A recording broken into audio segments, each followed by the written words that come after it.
subscribe media-media Islam daripada kita subscribe media-media maksiat.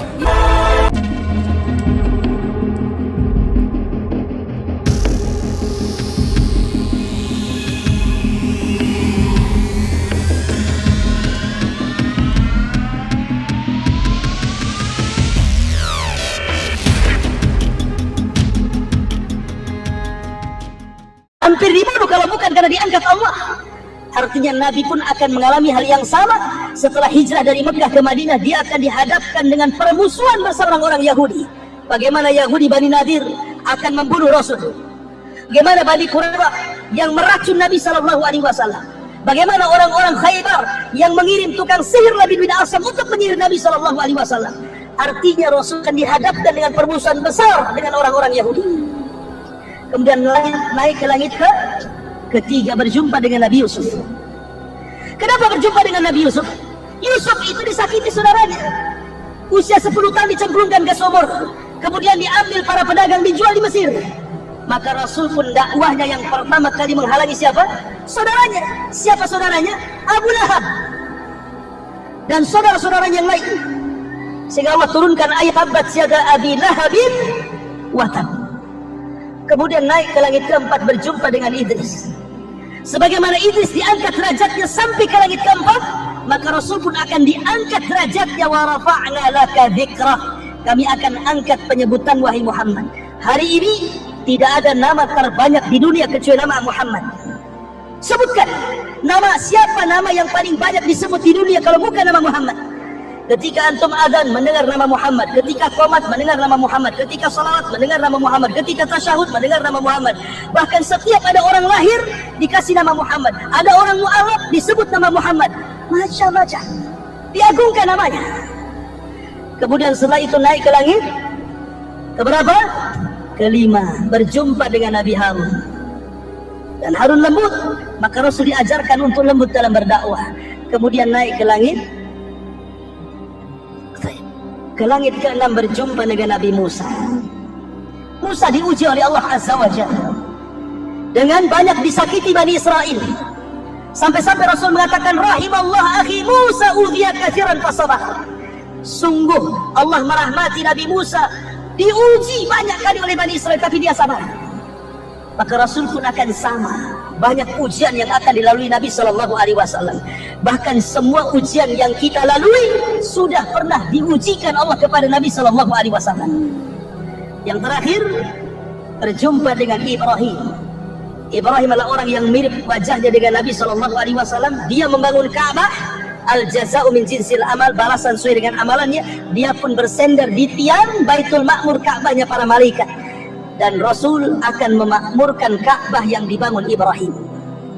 Sampai hari ini umat Islam datang ke Ka'bah, memakmurkan Ka'bah yang dibangun Ibrahim. Wa idh yarfa Ibrahimul qawa'ida wa Ismail.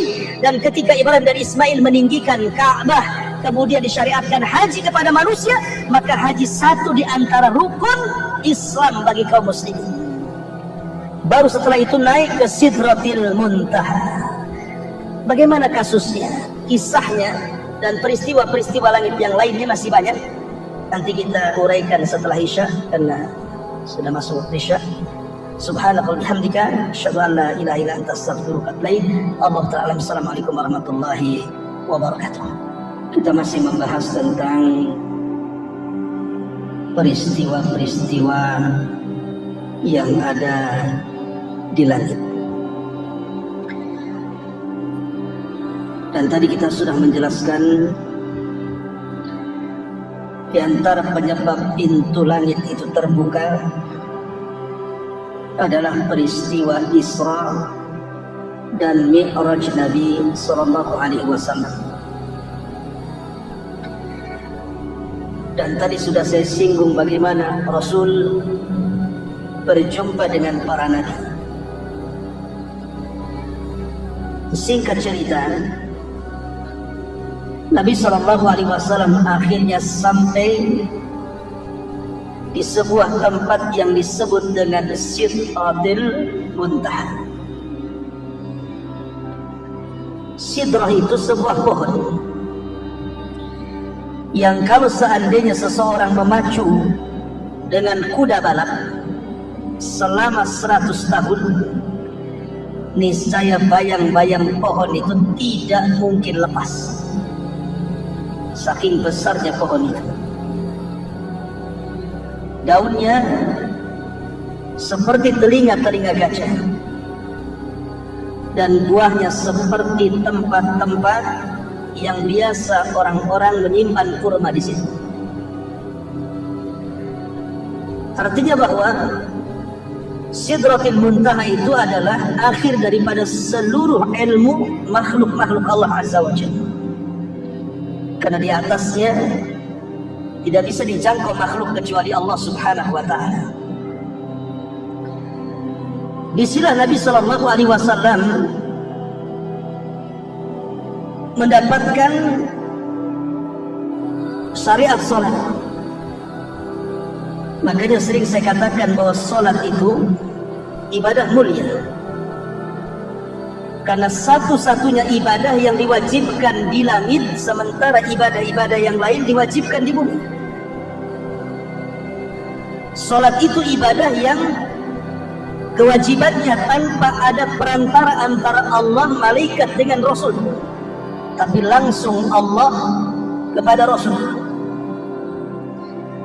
Bahkan sholat menjadi rukun kedua setelah syahadatain, bahkan penentu semua amal. Kalau baik sholatnya maka dianggap baik semua amalnya, kalau buruk sholatnya maka dianggap buruk semua amalnya. Bahkan di akhirat, amalan yang pertama kali dihisab oleh Allah Subhanahu wa Ta'ala. Lah di atas langit inilah Nabi SAW banyak diperlihatkan. Pertama, Jibril. Rasul melihat bentuk Jibril dalam bentuk asli kedua kalinya. Yang pertama saat Nabi SAW mendapatkan wahyu di Gua Hira. Setelah itu baru Nabi SAW diperlihatkan bentuk Jibril yang sedang duduk di antara langit dan bumi. Kemudian kali kedua, saat peristiwa Mi'raj, Nabi diperlihatkan bagaimana bentuk Jibril yang memiliki 600 sayap, yang satu sayap saddal ufuk, memenuhi langit. Sehingga kalau antum melihat ke depan sayap Jibril, ke belakang sayap Jibril, samping kiri kanan sayap Jibril, saking menutup ufuk. Kemudian yang kedua, Nabi SAW diperlihatkan para nabi. Kemudian yang ketiga, termasuk Nabi SAW diperlihatkan Baitul Ma'mur. Baitul Ma'mur itu Ka'bahnya para malaikat. Satu hari, kenapa Allah Subhanahu wa Ta'ala ciptakan Baitul Ma'mur untuk para malaikat? Begini ceritanya. Jadi ketika Allah Subhanahu wa Ta'ala hendak menciptakan Adam, apa malaikat mengatakan, ataj'alu man yufsidu fiha wa yasfiku ad-dima wa nahnu nusabbihu bihamdika wa nuqaddisu lak, qala inni a'lamu ma la ta'lamun. Ya Rabb, apakah engkau akan menciptakan makhluk yang merusak bumi, menumpahkan darah, sementara kami makhluk yang senantiasa bertasbih kepadamu dan memuji kamu? Seolah-olah malaikat mengatakan, ginilah ya Rabb, sudahlah, tak perlu kau ciptakan Adam itu. Kalau tujuannya hanya merusak bumi, menumpahkan darah, biar kami yang menghuni bumi, biar tidak ada pertumpahan darah lagi, tidak ada yang merusak bumi lagi, biar kami yang menghuni bumi, kami yang akan bertasbih, beribadah siang malam setiap detik kepadamu. Melihat semangatnya malaikat dalam rangka beribadah kepada Allah Azza wa Jalla, di sini Allah Subhanahu wa Ta'ala ciptakan Baitul Ma'mur supaya malaikat itu punya tempat ibadah khusus. Bagi manusia disebut Ka'bah, bagi malaikat disebut Baitul Ma'mur, Ka'bahnya para malaikat. Karena semangatnya mereka, Allah ciptakan Baitul Ma'mur. maka malaikat pun memiliki Ka'bah sendiri. Kata Imam Ibnu Katsir rahimahullah dalam kitab Bidayah wa Nihayah, Baitul Ma'mur, Ka'bahnya malaikat ini kalau jatuh maka menimpa Ka'bah yang ada di bumi.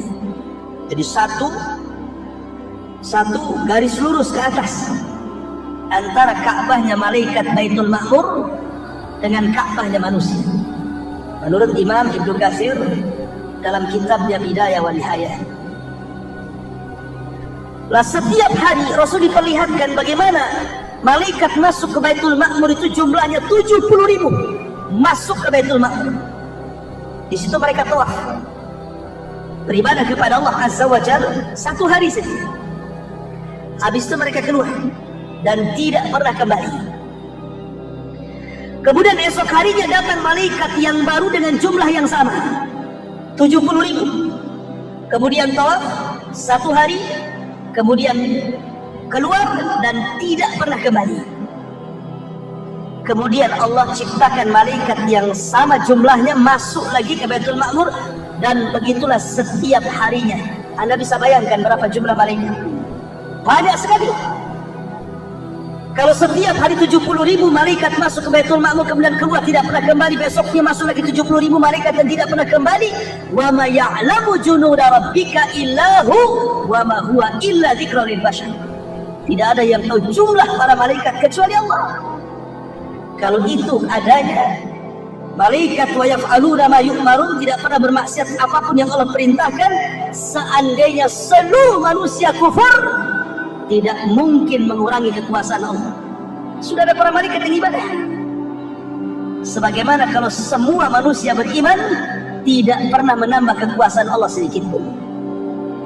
Ma'asyiral muslimin yang dimuliakan Allah Azza wa Jalla, termasuk Nabi SAW diperlihatkan Nahrul Kautsar. Nahrul Kautsar itu artinya telaga Al-Kautsar, di mana alirannya sampai ke Sidratil Muntaha. Kata Nabi SAW, aku melihat ada dua aliran, ada 4 aliran, 2 zahir dan 2 batin. Adapun yang batin di sorga, adapun yang zahir di dunia, maksudnya Sungai Efrat dan Sungai Nil. Dulu asalnya air itu dari sorga, asalnya. Sebagaimana Adam kan asalnya dari tanah, anak cucunya kan bukan dari tanah. Jin asalnya dari api, anak cucunya bukan dari api. Sama Efrat dan juga Nil asal airnya dari sorga. Habis itu ya tercampur air dunia lah kan itu. Artinya bahwa Rasul diperlihatkan itu di mana? Di langit sana.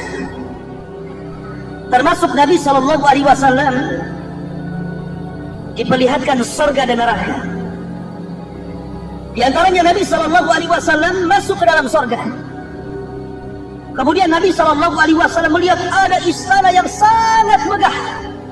Kata Nabi SAW, dakhaltul jannah fa idza ana bi qasri minadz zahab. Aku masuk ke dalam surga, tiba-tiba di hadapanku istana terbuat dari emas. Kemudian Rasul bertanya, ini untuk siapa ini?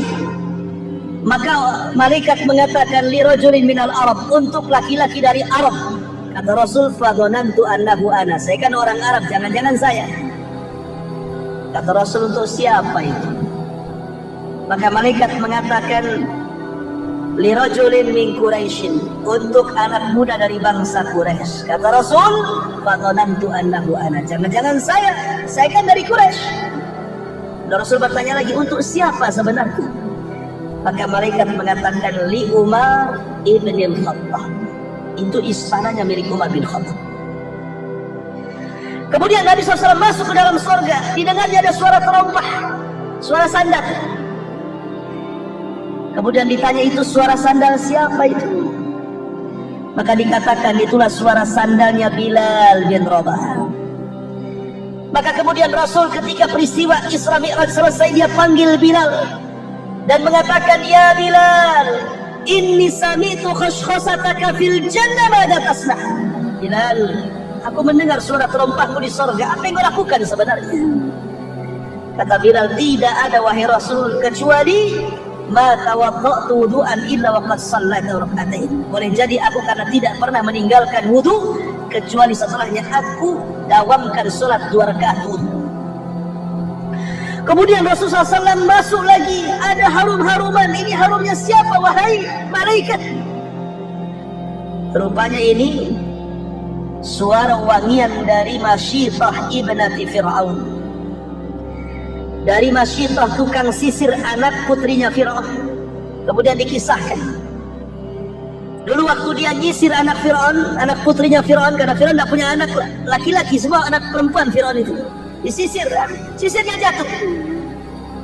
Masyitah yang beriman kepada Musa dan menyembunyikan keimanannya refleks mengatakan Bismillah, diambil sisir itu. Anak putrinya Fir'aun kaget, apa yang kau maksud Bismillah itu? Apakah Allah dalam kalimat itu adalah Tuhan bapakku? Kata Masyitah, bukan. Itu Tuhanku, Tuhanmu dan Tuhan bapakmu, katanya. Oh, marah, ditempeleng Masyitah, dilaporkan kepada Fir'aun. Fir'aun emosi, akhirnya menangkap Masyitah dan digoreng hidup-hidup karena dia tidak mau murtad. Sehingga al-jaza'u min jinsil amal, harum baunya Masyitah.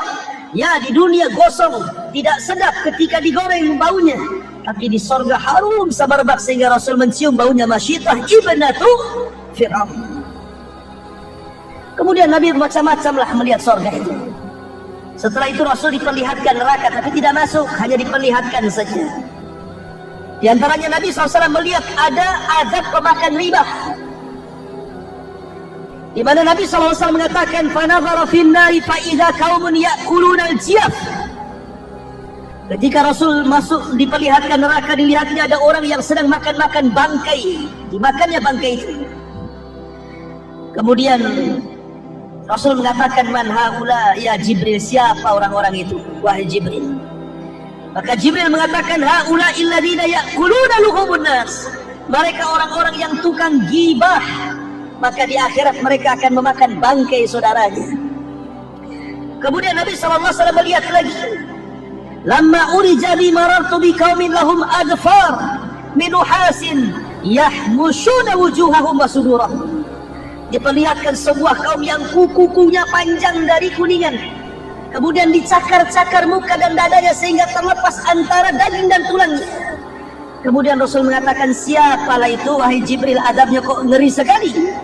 Maka Jibril mengatakan, "Mereka lah alladzina ya'kuluna luhumun nas wa yaqauna fi a'radihim." Mereka orang yang suka menyebar-nyebar aib saudaranya, yang suka mencongkel-congkel aib saudaranya, menyebar fitnah dan begitu seterusnya. Termasuk juga kata Rasul, "Ra'aitu lailata usriya birijalan tuqradu shifahuhum bimaqarid minna." Saat malam aku diisrakan, aku melihat ada orang yang digunting-gunting lidahnya di neraka. Kemudian aku katakan, "Ya Jibril, siapa mereka itu? Kok ada gunting api menggunting-gunting lidahnya?" Maka Jibril mengatakan, "Haula al-khutaba'u min ummatika ya'muruna an-nas bil birri wa yansawna anfusahum wa hum yasluna al-kitab afala ya'qilun." Mereka para pendakwah dari umatmu. Mereka pandai menyuruh manusia kepada kebaikan, tapi mereka melupakan diri-diri mereka sendiri. Maka mereka adalah khutbah, ahli khutbah yang menyebar fitnah di tengah-tengah manusia. Dan begitu seterusnya. Termasuk Rasul diperlihatkan makanan penduduk neraka zakum, yang Allah katakan, "Inna syajarataz zakum ta'amun asim." Di mana syajarataz zakum itu keluar dari dasar jahil, di mana buahnya seperti kepala-kepala setan, dan itu adalah pohon yang dilaknat, di mana kalau dimakan akan menghancurkan tenggorokan dan perut, karena memang zakum terbuat dari api, na'udzubillah. Ma'asyiral muslimin yang dimuliakan Allah Subhanahu wa taala. Inilah di antara peristiwa-peristiwa langit dalam peristiwa Isra Mi'raj. Kemudian di sana ada peristiwa langit yang lain. Ketika Allah Subhanahu wa taala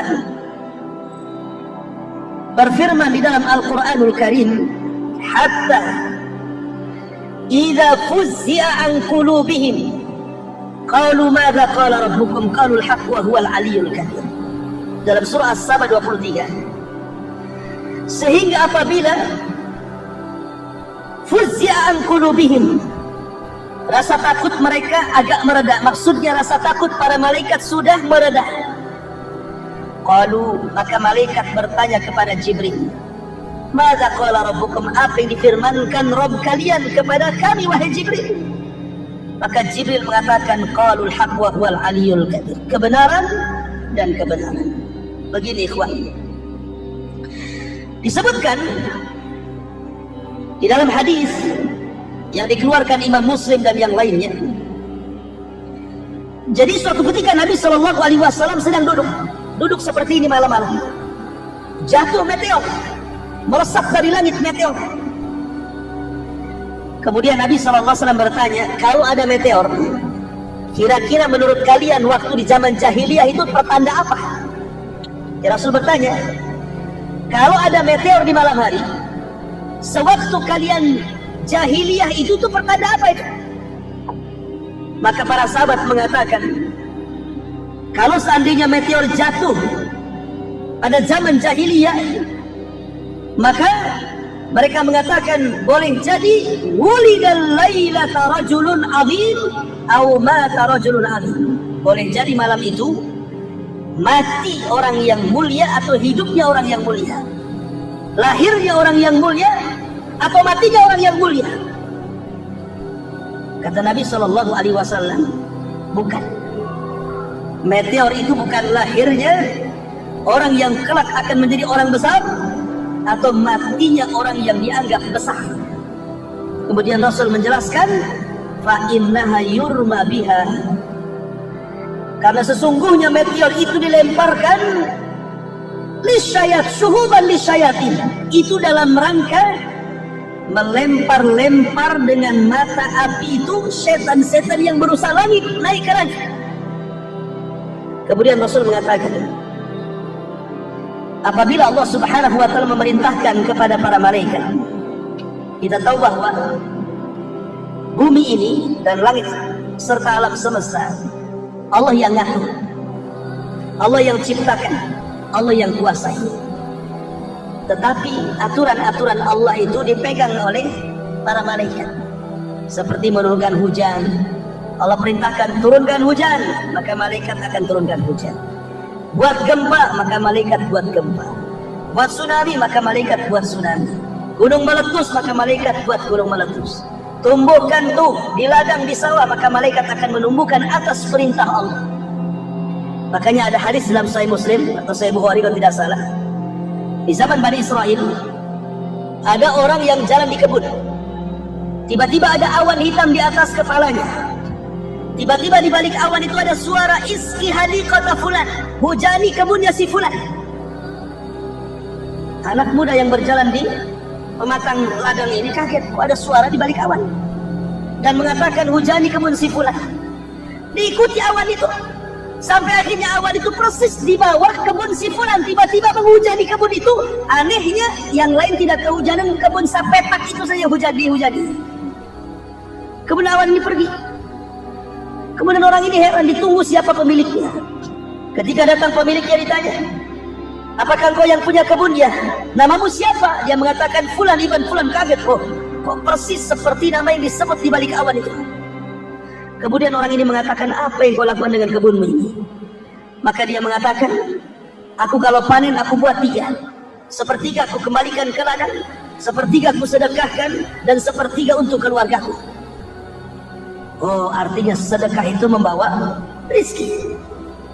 Artinya yang membawa awan ini siapa? Malaikat. Jadi Allah Subhanahu wa ta'ala kalau memerintahkan sebuah perkara, apa kata Rasul? Maka Allah akan membuat suara seperti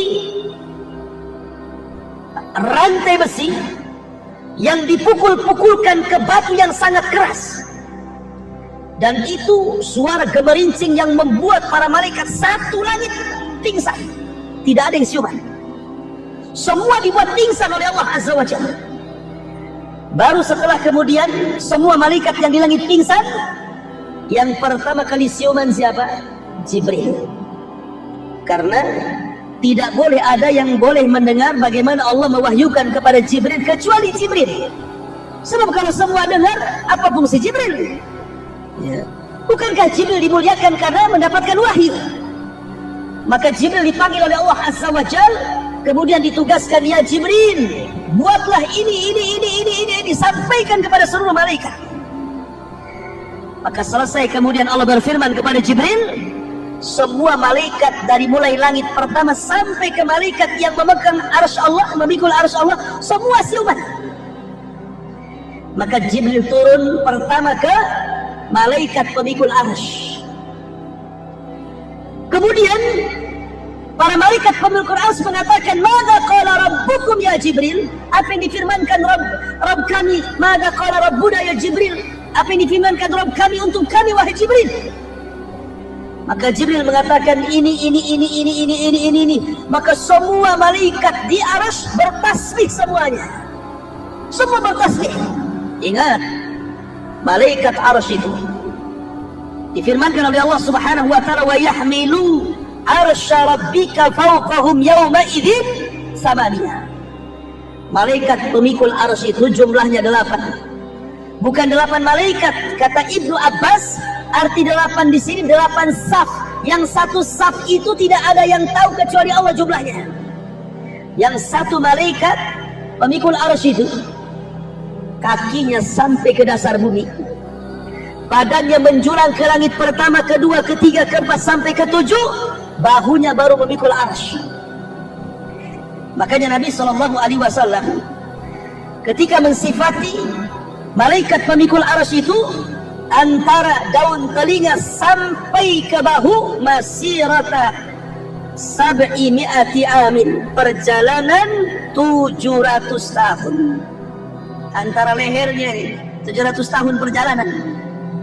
Saking tinggi besarnya malaikat pemikul arsy itu semua bertasbih ketika mendengar perintah-titah Allah Subhanahu wa taala.